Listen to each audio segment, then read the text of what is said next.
Jawahar Nagar municipal corporation పరిధిలోని 5వ డివిజన్లో గల నోబుల్ స్కూల్లో 7వ తరగతి చదువుకుంటున్న శృతిక అనే అమ్మాయి ఈ రోజు సాయంత్రం తప్పిపోయిన సంఘటన స్థానికంగా కలకలం రేపింది. పెద్ద ఎత్తున ప్రజలు స్కూల్ వద్దకు చేరుకొని కెమెరాలు చూపించమని అడగగా కెమెరాలు పనిచేస్తలేవని తేలికగా చెప్తున్న స్కూల్ యాజమాన్యం. తల్లిదండ్రుల ఫిర్యాదుతో దర్యాప్తు ముమ్మరం చేసిన జవహర్ నగర్ పోలీసులు. నోబుల్ స్కూల్ యాజమాన్యంపై ఆగ్రహిస్తున్న ప్రజలు.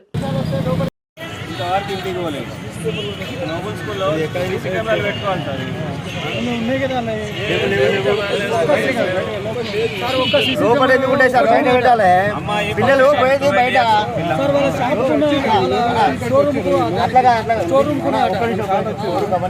పిల్లలు ఎంట్రన్స్ ఇక్కడ నువ్వు లోపల పెట్టుకొని ఏం చేసుకుంటావు లోపల. జవహర్ మున్సిపల్ కార్పొరేషన్ పరిధిలోనే నోబుల్ స్కూల్ దగ్గర ఉన్నాం. నా వెనకాల నోబుల్ స్కూల్ బోర్డు. ఇక్కడ ఉదయం 7వ తరగతి చదువుకున్న శృతిక అనే అమ్మాయి సాయంత్రం అంటే రోజు లాగానే స్కూల్కి వచ్చింది. స్కూల్కి వచ్చి చదువుకున్నది. సాయంత్రం వాళ్ళు బాలజనగర్లు ఉంటారు. ఇక్కడ బస్సు ఆర్టీసీ బస్సు ఎక్కి వెళ్తారంట రోజు. మరి సాయంత్రం ఆ బస్సు ఎక్కలేదని ఆ తోటి విద్యార్థులు చెప్తారు. వాళ్ళ తల్లిదండ్రులు వచ్చి లబ్బదిబ్బమంటున్నారు.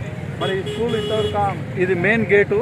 ఈ గేటు దగ్గర కెమెరా లేదు. సిల్లిగా వాళ్ళు కెమెరాలు పనిచేస్తలేవని చెప్తున్నారట యాజమాన్యం. ఇప్పుడు పాప ఎక్కడ వెళ్ళిందో తెలియదు. పోలీసులు కంప్లైంట్ ఇచ్చారు. ఎస్ఐ గారు కూడా వచ్చినారు. దాని మీద దర్యాప్తు చేస్తున్నారు. ఈ స్కూల్ యాజమాన్యం పిల్లల భవిష్యత్తులతోటి ఈరోజు ఆడపిల్లల భవిష్యత్తుతోటి ఆడుకుంటున్నారు. పోలీసు వాళ్ళు కెమెరాలకు ఎంత ప్రియారిటీ ఇచ్చారో ప్రజలందరికీ తెలుసు. మరి ఇంత పెద్ద స్కూలు 100 కొద్ది మంది చదువుకుంటారు. మరి కెమెరాలు పెట్టాల్సిన బాధ్యత వాళ్ళకు ఉన్నదా లేదా? మరి ఈ పాప రేపు పొద్దున ఈ పాపకి ఏమన్నా అయితే దాని యొక్క బాధ్యత ఎవరు వహిస్తారనేది ఒకసారి ఆలోచించాల్సిన పరిస్థితి ఉంది. మిత్రులారా చూస్తుండే, నేను జర్నలిస్ట్ శంకరాచార్య.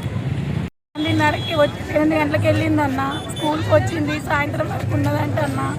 ఏం పేరు? ఎన్నో తరగతి? 7th క్లాస్ అన్న.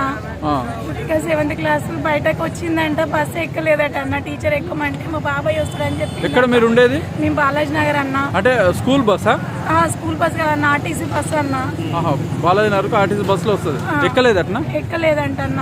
ఓకే, స్కూల్ డ్రెస్ మీదనే ఉంది. స్కూల్ డ్రెస్ మీదనే ఉందన్న. మరి ఫ్రెండ్స్ కానీ చుట్టాలకు అందరు ఫోన్ చేసిన అందరు చేస్తే ఎవరి దగ్గర రాలేదు.